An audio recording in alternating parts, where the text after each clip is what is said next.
காலம் பேசாது ஆனா பொறுத்திருந்து பதில் சொல்லும் அப்படின்ற விதத்துல ஒரு விஷயத்த சொல்லியிருக்காரு. ஒரு இம்பாக்ட கிரியேட் பண்ணுமா இல்ல ஆதவ அர்ஜுனா அவர்கள் மன்னிப்பு கேட்டது அப்படின்றது எப்படி இருக்கு? ரொம்ப தாமதப்படுத்தாம அதை மன்னிப்பு ஒன்று கொடுத்து அதுக்கு எண்டு கார்டு போட்டது ஆதவ அர்ஜுனா நல்லது. இந்த ரஜினி சம்பவத்தை வச்சுக்கிட்டு எல்லா அரசியல் கட்சிகளும் எப்படியாவது ஒரு 100-200 ஓட்டையாவது பிரிக்கலான்னு சொல்லிட்டு அவருக்கு ஆதரவு தெரிவிக்கிறதுக்கு நேற்று முந்தா நாள்லாம் திரண்டு வந்தாங்க திடீர்னு. அது அரசியல் ஆதாயத்துக்காக அவரை பயன்படுத்துறது தான். என்னை பொறுத்த வரைக்கும் பர்சனலாக கேட்டிங்கன்னா இதை விட மோசமான தனிநபர் தாக்குதல், வன்ம தாக்குதல், ஆபாச தாக்குதலுக்கெல்லாம் ஆளாயிருக்காரு. இதுக்கு ஒரு ட்வீட் இல்லை, ஒரு லெட்டர் போட்டார். நன்றி தெரிவிக்கிற மாதிரி தெரிவித்து கடைசியில் ஒரு சாபம் கொடுத்துட்டாரு. காலம் காத்திருந்து பதில் சொல்லும். ஆனால் இவங்க ரசிகர்கள் 20 வருஷம் காத்திருந்தாங்களே இவருக்கு, இவர் பதிலே சொல்லியே.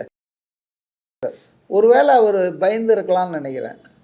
திருப்பி நான் சொல்கிறேன், திமுகவால் தான், அது தந்த அழுத்தத்தால் தான் தான் வரல அப்படின்ற விஷயம் பொதுவெளியில் ரெஃப்யூட் பண்ணாமல் போச்சுன்னா அது உண்மைன்னு ஆகிடும் இல்லையா? அந்த அச்சம் அவருக்கு இருக்கும். இப்போ நம்ம வாயை மூடிட்டு இருந்தோம்னா ஆதவ் சொல்கிறது உண்மைதான்றது மக்கள் நினச்சிக்குவாங்க.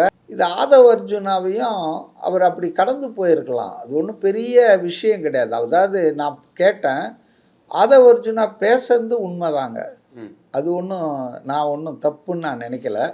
அவர் இவரை இழிவுபடுத்துகிற மாதிரியோ அல்லது இவரை கேவலப்படுத்துகிற மாதிரியெல்லாம் பேசலை. அவருக்கும் ஒரு அழுத்தம் இருந்தது, அதனால் அவர் அரசியலுக்கு வர முடியாமல் போச்சு, பின்வாங்கிட்டார் அப்படின்னு சொல்லிட்டு. ஆனால் நம்ம தலைவருக்கும் நிறைய அழுத்தங்கள் இருக்குது. ஒரு கம்பேரிட் தான் பண்ணார். ஆனால் அவர் இதை பற்றியெல்லாம் கவலைப்படாமல் இருக்கிறாரு. ஸோ எனக்கே அவரே சொன்னார், ஆதவ அர்ஜுனா, எனக்கே நான் அரசியல் நுழையும் போது எங்கள் குடும்பத்திலே பிரச்சனைலாம் வந்தது, நிறைய சிக்கல்லாம் வந்தது. அழுத்தங்கள் வர்றது இயற்கை தான், அதை எப்படி நம்ம சந்திக்கிறோன்றதான் முக்கியன்ற மாதிரி விஜயினுடைய அந்த அழுத்தத்துக்கு அவர் ஆளாகாமல் தைரியமாக நிற்கிற விஷயத்தை ஹைலைட் பண்ணுறதுக்காக அவர் பேசும்போது சில உதாரணங்கள் அவரை உள்பட என் வாழ்க்கையில் நடந்ததுன்னு சொன்னார், ரஜினிக்கு நடந்ததுன்னு சொன்னார்.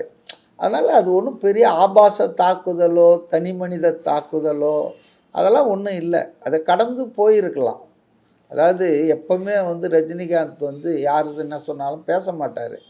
எனக்கே புதுமையாக இருந்தது. எதுக்காக இதுக்கு ஒரு ட்வீட் இல்லை, ஒரு லெட்டர் போட்டார். நன்றி தெரிவிக்கிற மாதிரி தெரிவித்து கடைசியில் ஒரு சாபம் கொடுத்துட்டாரு. காலம் காத்திருந்து பதில் சொல்லும். ஆனால் இவங்க ரசிகர்கள் 20 வருஷம் காத்திருந்தாங்களே இவருக்கு, இவர் பதிலே சொல்லியே. ஒவ்வொரு சினிமா படம் புதுசாக வரும்போதும் நான் அரசியலுக்கு வருவேன்னு ஒரு வைப்பை கிரியேட் பண்ணி அந்த படத்தை எப்படியாவது ஹவுஸ்ஃபுல்லாக்கி அது முடிஞ்சவொன்னே போயிடுவார். ஸோ அதனால் ரஜினிகாந்தை பொறுத்தவரை இல்லைங்க, இதை இக்னோர் பண்ணியிருக்கணும். ரெண்டாவது, அது ஒன்றும் பெரிய தனிநபர் தாக்குதலோ அவர் மேலே ஒருவேளை அவர் பயந்து இருக்கலாம்னு நினைக்கிறேன். திருப்பி நான் சொல்கிறேன், திமுகவால் தான், அது தந்த அழுத்தத்தால் தான் தான் வரல அப்படின்ற விஷயம் பொதுவெளியில் ரெஃப்யூட் பண்ணாமல் போச்சுன்னா அது உண்மைன்னு ஆகிடும் இல்லையா? அந்த அச்சம் அவருக்கு இருக்கும். இப்போ நம்ம வாயை மூடிட்டு இருந்தோம்னா ஆதவ் சொல்கிறது உண்மைதான்றது மக்கள் நினச்சிக்குவாங்க.